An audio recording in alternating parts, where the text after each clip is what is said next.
Coucou mes adorables, j'espère que vous allez bien. Moi, je me porte super bien. Grâce à vous, on a bientôt atteint les 500 000 abonnés sur YouTube. Ça s'applaudit ou pas? Tac, tac, tac, tac. Ça s'applaudit. Merci beaucoup à vous pour votre soutien. Merci à vous de vous être abonné à ma page. Merci à vous pour votre confiance et pour vos beaux commentaires parce que oui, je reçois plein de commentaires, que ce soit sur Snap, sur TikTok.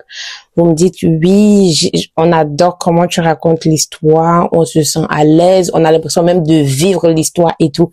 Et c'est pour cette raison-là que je la raconte comme ça, c'est pour que vous compreniez plus facilement l'histoire et que vous ayez l'impression que de vivre l'histoire en fait, en gros. Et donc je vous remercie pour ça, pour le peps que vous me donnez, parce que quand je vois vos commentaires, j'ai le sourire jusqu'à là. Vous ne pouvez pas vous imaginer, mais j'ai le sourire jusqu'à là, parce que vos avis pour moi ça compte. Parce que vous êtes mes adorables, nous sommes une équipe, nous travaillons ensemble. Donc, vous comptez en fait, vous comptez, voilà. Nous sommes là aujourd'hui encore pour une nouvelle histoire. Et oui, j'essaie de mettre en place, de poster des histoires différentes que TikTok sur YouTube. C'est vrai que peut-être que dans la file, dans le short, je vais poster des histoires que j'ai postées sur TikTok pour que les personnes qui sont abonnées sur YouTube mais qui ne sont pas abonnées sur TikTok puissent les voir. Par contre, les histoires intégrales que je vais poster sur YouTube, peut-être que je mettrai un petit extrait sur TikTok pour que les personnes qui ont envie de connaître ces histoires-là ou de les écouter puissent venir les retrouver. Mais sinon, les histoires seront intégralement postées sur YouTube. Bref. Alors, l'histoire que je vais vous raconter aujourd'hui, c'est une histoire mystique, paranormale, une histoire de sorcellerie et tout. Il s'agit... je fais un petit résumé avant de rentrer dans le contexte. Voilà. Il s'agit de l'histoire d'une jeune femme qui raconte que son père a vendu sa petite sœur en sorcellerie pour que la famille prospère. Alors, est-ce que tu es bien installé? Est-ce que là, t'as ton jeu à côté? Je sais pas moi. En tout cas, tu as tout réglé pour ne plus pouvoir te lever, pour rester à fond dans l'histoire jusqu'à la fin. Mon père a vendu ma sœur pour des histoires de richesse. Je ne sais pas si je trouverai le courage un jour de raconter cette histoire à visage découvert, mais je vous la raconte aujourd'hui par écrit et en anonyme. Je sais qu'il faut en parler, parce qu'aujourd'hui, le silence nous tue. Je viens d'un petit village de l'ouest du Cameroun. Là-bas, tout le monde connaît le mot Famla, et personne n'ose en parler à voix haute. C'est un pouvoir ancestral, un pacte. Il s'agit d'un monde parallèle où les règles des humains n'ont plus cours. Ma sœur s'appelait Nelly. Elle était la plus brillante de nous tous. Belle, souriante. Elle rêvait de devenir un jour avocate. En terminale, elle avait eu une bourse pour aller à Yaoundé. Mais, à quelques semaines de son départ, tout a changé. Un soir, un oncle éloigné est venu nous rendre visite. Il a discuté longtemps avec notre papa. Ensuite, après son départ, notre papa a changé de comportement. Il est devenu étrange. Il s'enfermait souvent, marmonnait des prières dans une langue que je ne comprenais pas. Et ma petite sœur Nelly a commencé à tomber malade. Elle se plaignait de maux de ventre et la nuit, elle se touffait beaucoup.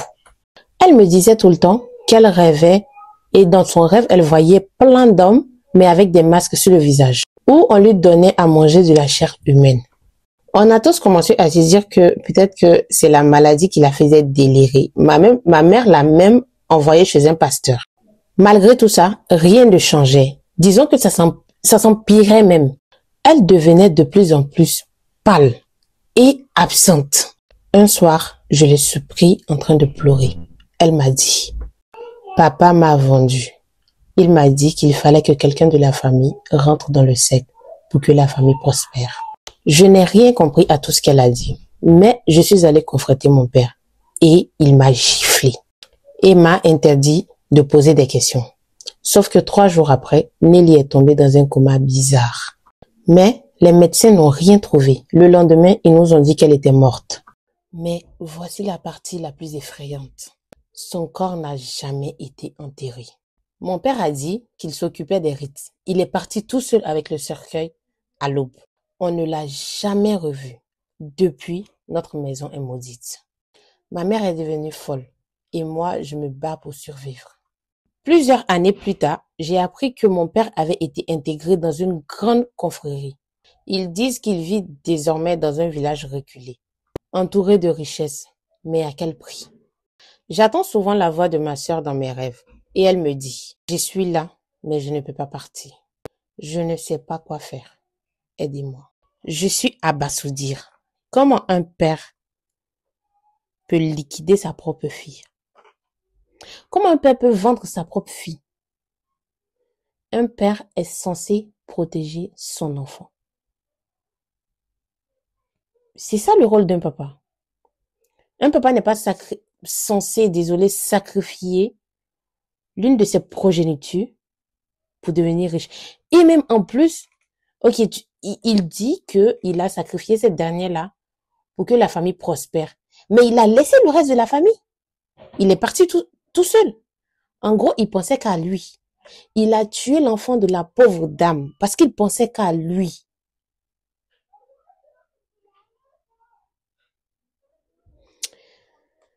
Je suis dépassée. Je ne finirai pas d'entendre de ces choses dont je me pose la question.